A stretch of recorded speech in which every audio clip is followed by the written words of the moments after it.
2월 16일 수요일 새벽 예배입니다. 오늘 하나님께서 주시는 하나님의 말씀은 요한복음 13장 21절부터 30절까지의 말씀입니다.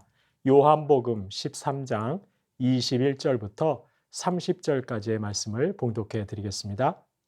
예수께서 이 말씀을 하시고 심령이 괴로워 증언하여 이르시되 내가 진실로 진실로 너희에게 이르노니 너희 중 하나가 나를 팔리라 하시니 제자들이 서로 보며 누구에게 대하여 말씀하시는지 의심하더라. 예수의 제자 중 하나 곧 그가 사랑하시는 자가 예수의 품에 의지하여 누웠는지라. 시몬 베드로가 머릿짓을 하여 말하되 말씀하신 자가 누구인지 말하라 하니 그가 예수의 가슴에 그대로 의지하여 말하되 주여 누구니이까.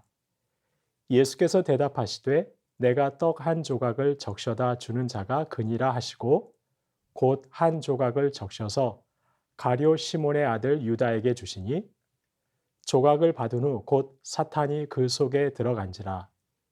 이에 예수께서 유다에게 이르시되 네가 하는 일을 속히 하라 하시니 이 말씀을 무슨 뜻으로 하셨는지 그 앉은 자 중에 아는 자가 없고 어떤 이들은 유다가 돈 괴를 맡았으므로 명절에 우리가 쓸 물건을 사라 하시는지 혹은 가난한 자들에게 무엇을 주라 하시는 줄로 생각하더라. 유다가 그 조각을 받고 곧 나가니 밤이 이러라. 아멘. 예수님께서는 지금 제자들과 마지막 식사를 하고 계십니다. 그 자리에서 예수님은 인간적으로 몹시 괴로우십니다. 왜냐하면 예수님을 배신할 사람이 지금 함께 식사하고 있는 제자 중에 있기 때문입니다. 예수님께서는 구체적으로 그 사람이 바로 유다라고 지목하십니다. 그에게 떡을 떼어 주시는 것이죠. 사실 예수님께서는 공생의 기간 사역하시면서 자신이 바로 메시아라고 말씀하시고 가르치시곤 하셨습니다. 그런데 메시아라고 자처하시던 분이 자신이 선택한 제자에게 결국 배반을 당하고 맙니다. 다른 누구도 아닌 자신이 직접 선택한 제자에게 배신당하는 예수님인 것이지요. 그런데 이 사실이 예수님 이후 세워진 교회와 성도들에게는 큰 충격이요. 동시에 풀리지 않는 숙제 중 하나였을 것입니다. 자신이 직접 선택하여 3년이나 함께했던 제자도 설득하지 못하니까 어떻게 세상을 구원할 수 있다는 말인가? 어떻게 메시아일 수 있다는 말인가? 라는 의구심이 당시 사람들과 성도들 중에도 생길 수 있었다는 것입니다. 요한복음은 바로 이런 질문과 의구심을 가지는 사람들에게 적절한 설명을 해 주어야 했을 것입니다. 지금도 별반 다르지 않지만 당시 사회에서 원수에게 배신당하거나 잘 모르는 사람에게 배신당하는 것보다 친구나 제자에게 배신당하는 것이 훨씬 더 수치스러운 일이었을 것이 분명하기 때문이죠.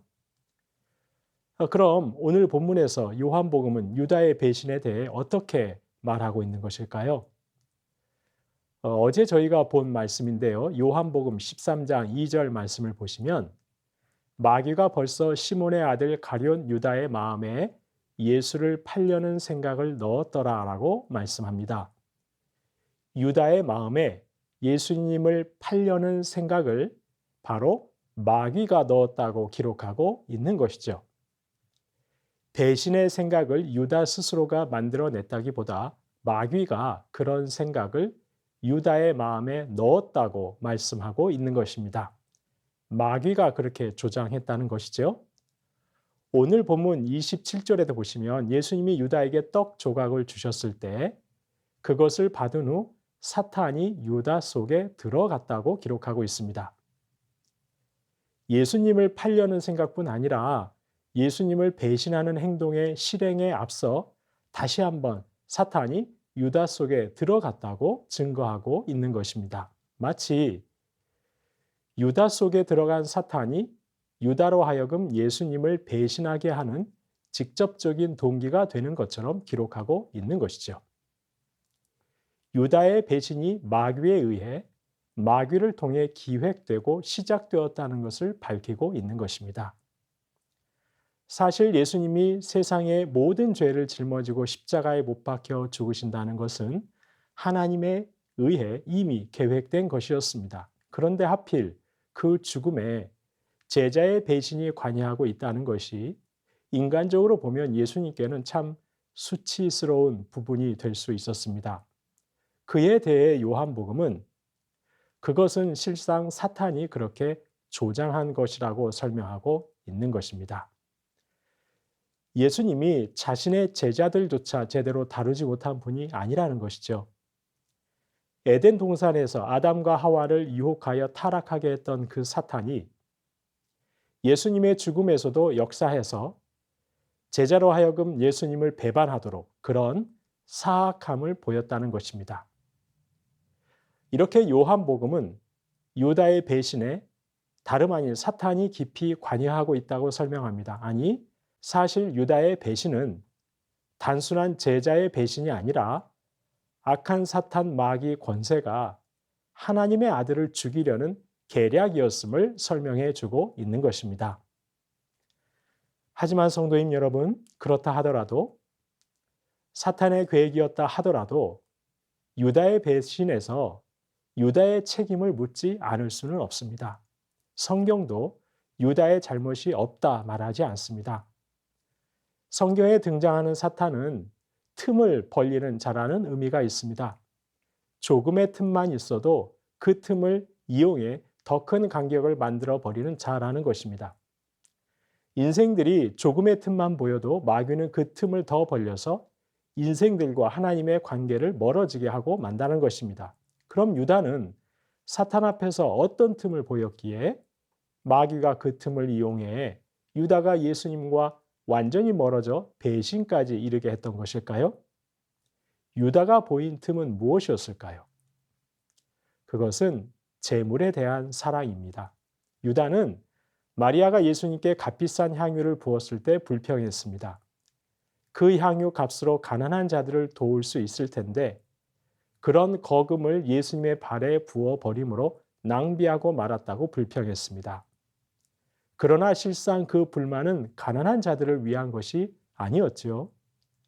만약 가난한 자들을 도우라고 재정을 담당하는 자신에게 그 거금을 맡겼다면 그 중에서 일부를 챙길 수 있었는데 그 기회가 사라져 버린 것이 못내 아쉬웠던 것입니다. 그는 예수님과 동료들을 속이고 공금을 도둑질하는 자였습니다.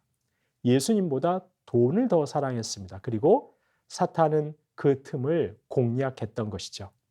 30절 말씀입니다. 유다가 그 조각을 받고 곧 나가니 밤이러라.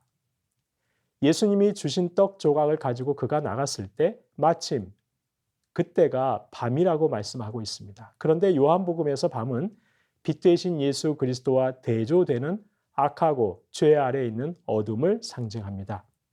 빛 대신 예수 그리스도를 이해하지도 못하고 믿지도 못하는 무지와 불신의 상태를 상징하는 것이죠. 예수님보다 돈을 더 사랑한 유다는 영적 무지의 상태, 바로 마귀에 의해 언제든 악한 행동을 실행할 수 있는 사탄의 지배 아래 있음을 상징적으로 보여주는 말씀이 유다가 그 조각을 받고 곧 나가니 밤이었더라는 말씀인 것입니다. 성도님 여러분, 이렇게 유다의 마음을 지배한 사탄은 지금도 호시탐탐 저희의 틈을 노리고 있습니다. 저희가 예수님보다 물질과 세상의 것을 더 사랑할 때 사탄은 여지없이 그 틈을 비집고 들어와 하나님과 나와의 관계를 멀어지게 할 것입니다. 저희가 예수님보다 나의 명예와 나의 자존심을 더 사랑할 때 사탄은 여지없이 그 틈을 비집고 들어와 하나님과 나와의 관계를 떨어지게 할 것입니다. 그리고 결국 내가 더 사랑하는 것을 얻기 위해 예수님을 배신하는 그 어둠 속으로 나를 끌어가고 말 것입니다. 그래서 성도에게 중요한 것은 중심이지요. 내 마음에, 내 중심에 무엇이 자리하고 있느냐가 중요합니다. 저희는 날마다 중심에 무엇이 자리하고 있느냐를 늘 점검해야 하는 것이죠. 지금 예수님보다 더 큰 비중으로 나의 중심을 차지하고 있는 것이 무엇인지 늘 점검하고 돌아보아야 하는 것입니다.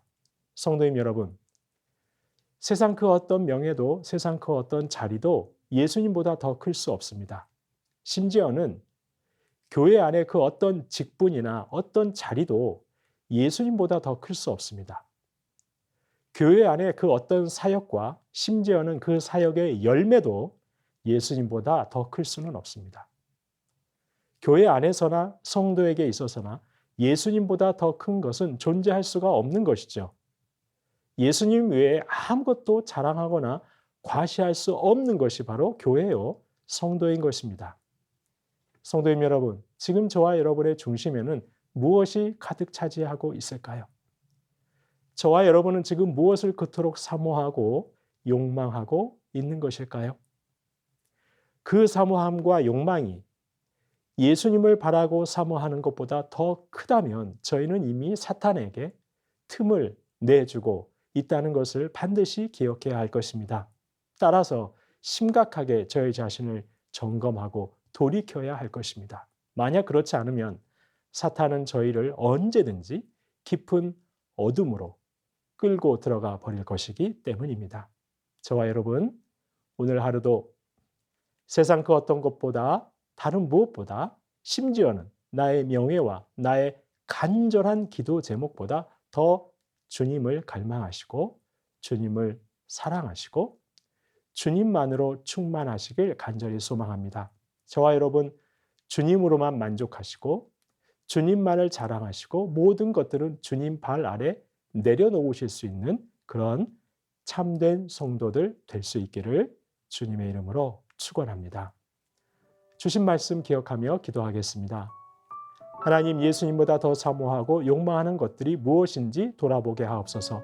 그 모든 것을 주님 발 아래 내려놓아 사탄에게 틈을 보이지 않게 하옵소서. 오직 주님만을 더 갈망하고 소망하고 사랑하고 주님만으로 충만하게 하옵소서. 주님만을 자랑하고 주님 한 분만으로 만족하는 참된 성도의 길 걸어가게 하옵소서. 주신 말씀 기억하며 기도하겠습니다.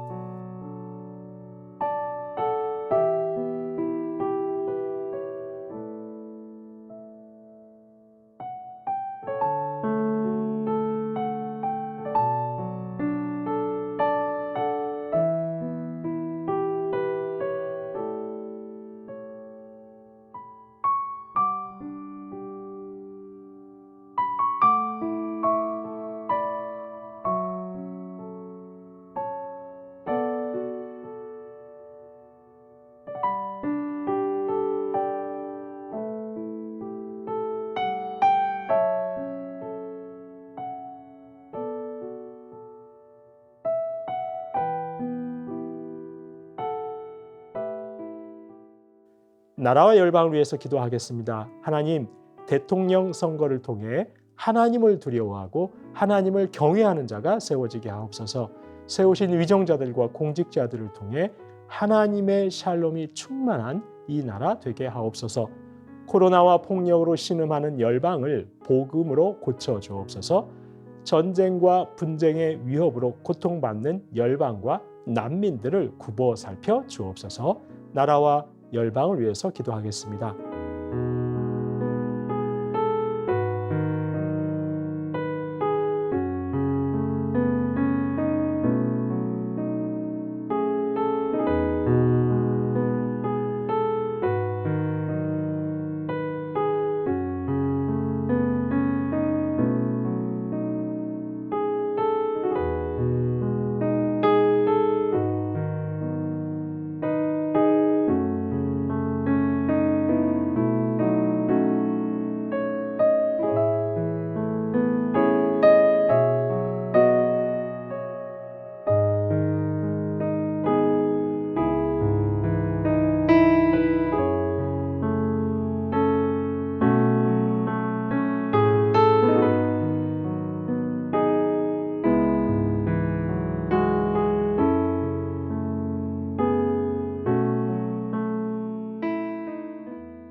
교회를 위해서 기도하겠습니다. 다음 세대 겨울 사역을 준비하는 교역자들과 교사 순장들에게 성령과 주님 사랑으로 충만케 하옵소서. 안전하고 하늘의 신령한 복이 넘치는 겨울 사역 되게 하옵소서. 늘 말씀을 사모하고 성령을 따라 살아가므로 말씀과 성령으로 함께 하시는 하나님의 함께 하심을 충만하게 누리는 온 성도들 되게 하옵소서. 취업의 길, 진학의 길 열어 주옵소서. 교회를 위해서 기도하겠습니다.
마지막으로 선교사님과 환우분들 위해서 기도합니다. 오늘은 아이국의 5세 날 강보배 선교사님 위해서 기도합니다.